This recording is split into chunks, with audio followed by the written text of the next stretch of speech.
¿Qué tal amigos? ¿Cómo están? Bienvenidos a la segunda parte del video acerca de la disputa entre el constructivismo y el conductismo y a los pequeños aportes que me interesa dejar instalados, mínimos ellos, pero no poco importantes, para ver cómo reactualizamos nosotros esta disputa en la práctica en nuestras clases de literatura específicamente. Bien, recapitulé las ideas de Delia Lerner en el capítulo que me interesaba tomar a partir de la cita de la página 123. Doy la última parte de la conceptualización y luego dejo algunos aspectos para pensar la idea, ¿no? Para pensar este debate. Esta autora nos hablaba de una ficción que era la versión escolar de la lectura, en tanto se desgajaba de la versión social. Y percibe dos factores que estarían conjugándose para generar esa versión ficcional.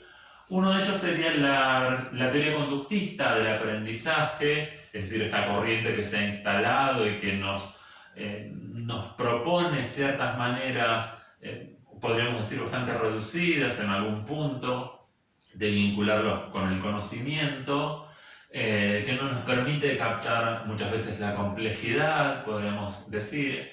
Y a eso se conjuga otro factor que es el de las presiones institucionales, las tradiciones fuertemente arraigadas en la escuela y que es difícil a veces como desmontar o pensar otras lógicas.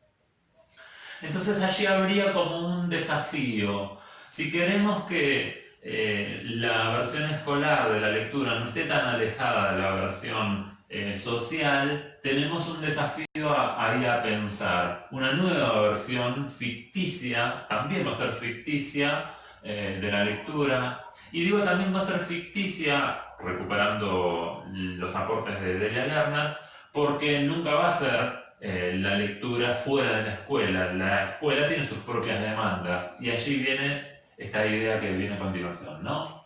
De lo que se trata entonces para generar esta nueva versión ficticia de la lectura en la escuela es de articular la teoría constructivista del aprendizaje con las reglas y exigencias institucionales. Es decir, las demandas institucionales, estos factores, van a pervivir, pero tenemos que articular ello con la teoría constructivista del aprendizaje, que ya nos va a proponer otras maneras de la práctica de la lectura, otras maneras de vincularnos con el conocimiento. Entonces arribaríamos con ello, nos va a decir Delia Lerner, a una buena versión de la lectura. Una buena versión, ¿qué quiere decir? Una versión que está más en diálogo con la versión social de la lectura y que va a tener mayor significatividad para el alumno, es decir, lo va a convocar mucho más, en tanto le va a permitir jugar otros roles, no solo el de aquel que va a reponer el significado correcto del texto o la interpretación correcta del texto que está esperando el maestro, sino que se van a tener mucho más en cuenta sus modos particulares de apropiarse de los textos literarios, sus gustos, sus formas de vincularse con la literatura y demás, ¿no es cierto? Nuevamente estoy completando un poquito lo que dice Delia Lerner. Entonces, arribar a esa buena versión de la lectura va a estar dado por los ensayos, por las pruebas de nuevas experiencias, de otras maneras de instalar la lectura, y con la reflexión correlativa a ello, es decir, con la reflexión que vamos estableciendo a partir de esos ensayos, de esas pruebas, de ese llevar a la práctica determinada forma de trabajo y luego de pensar acerca de ello. Hay un elemento también muy importante ligado a lo anterior para Lerner, que es la idea de la cooperación constante. Es decir, no es un profesor, una profesora, un maestro, una maestra, por sí solos quienes van a instalar otra manera de la lectura, digamos, esta buena versión de la lectura en la escuela, sino que tiene que ver con un trabajo colectivo, con una cooperación constante.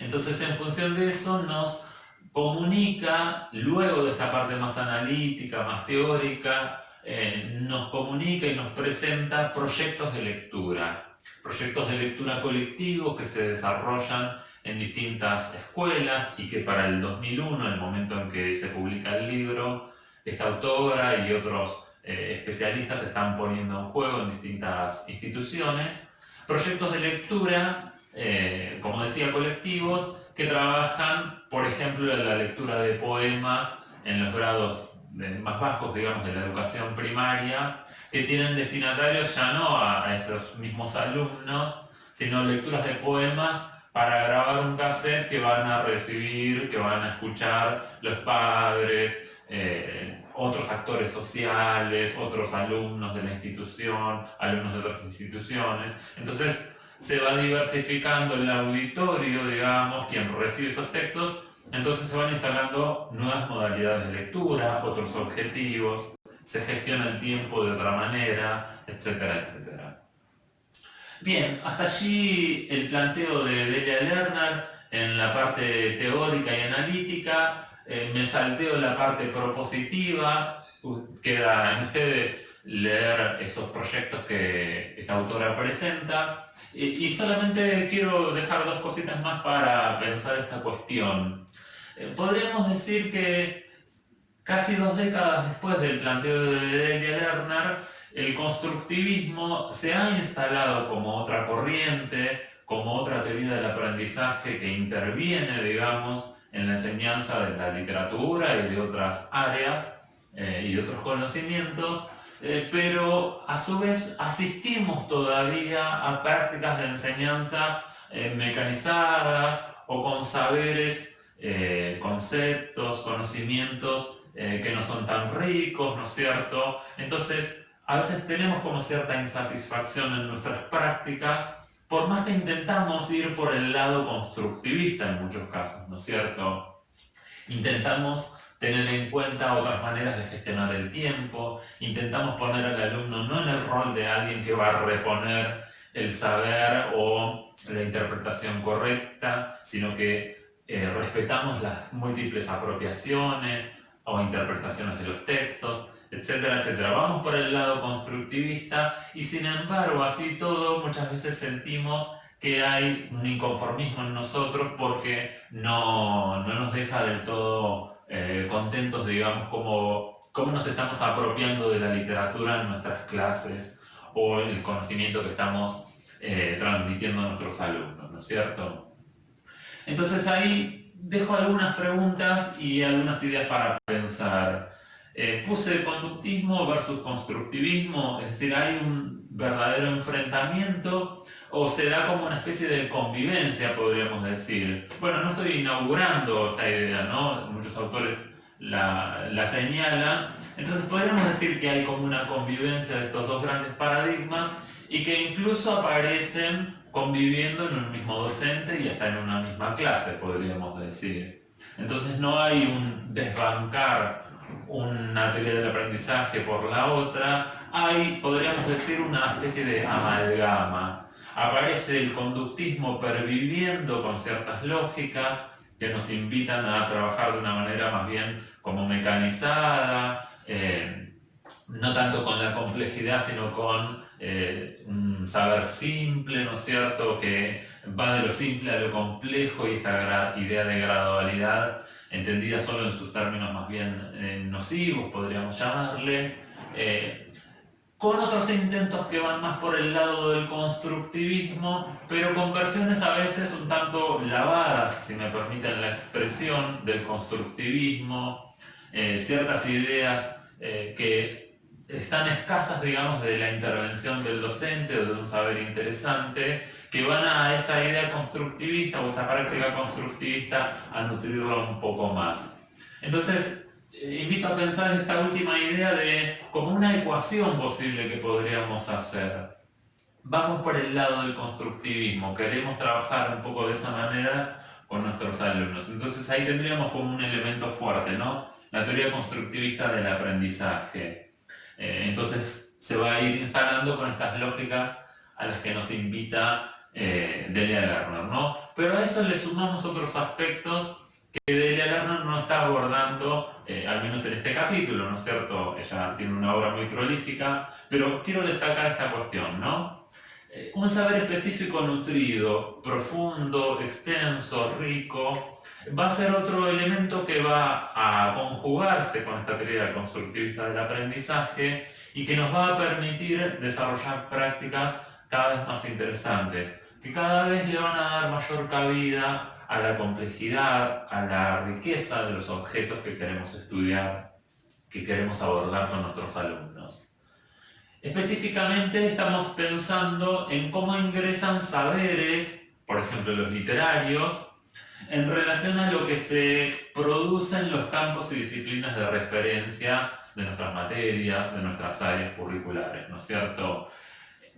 Específicamente, si pensamos en el análisis o en la lectura de literatura, tenemos un campo, una disciplina de referencia que es la teoría literaria. En la teoría literaria, en el ámbito académico, digamos, en la investigación, en la producción de conocimiento de la teoría y la crítica literaria, se llevan a cabo algunas de las lecturas, de las interpretaciones, de los textos más interesantes sobre la literatura. Entonces, recurrir a ese saber especializado con las debidas transposiciones didácticas luego, nos va a permitir manejar un saber específico, por ejemplo un saber literario, cada vez más rico y profundo, que le va a hacer mayor justicia a aquello que queremos abordar con nuestros alumnos, como decía.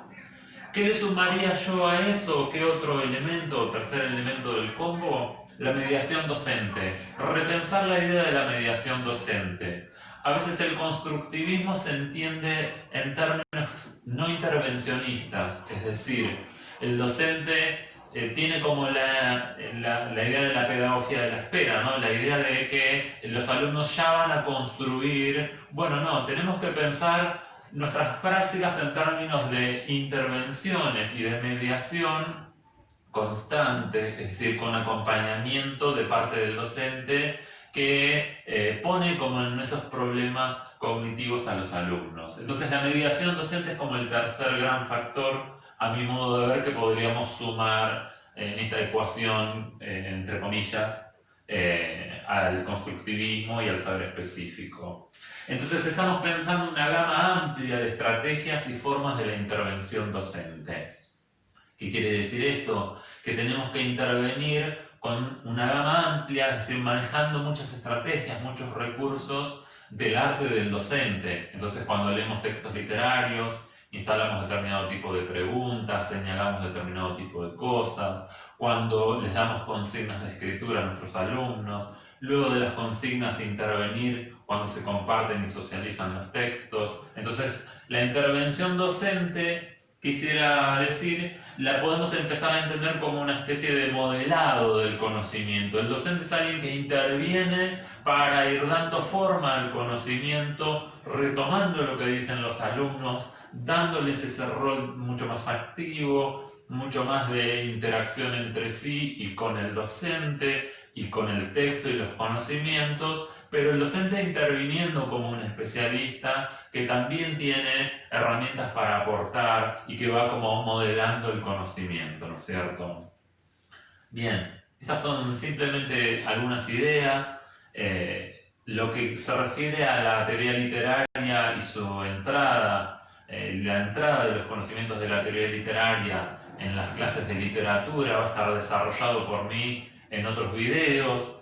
Lo que se refiere a la intervención docente está en el video vinculado al comentario de lectura y al arte de la pregunta, cuando hablo de los tipos de preguntas y demás. Entonces ustedes verán que estos videos se van como ligando entre sí y tratando de pensar como una especie de método, podríamos llamarle, de enseñanza de la literatura. Muy bien, entonces queda hecha la cita para próximos videos. Espero que haya sido de utilidad para ustedes. Muchas gracias.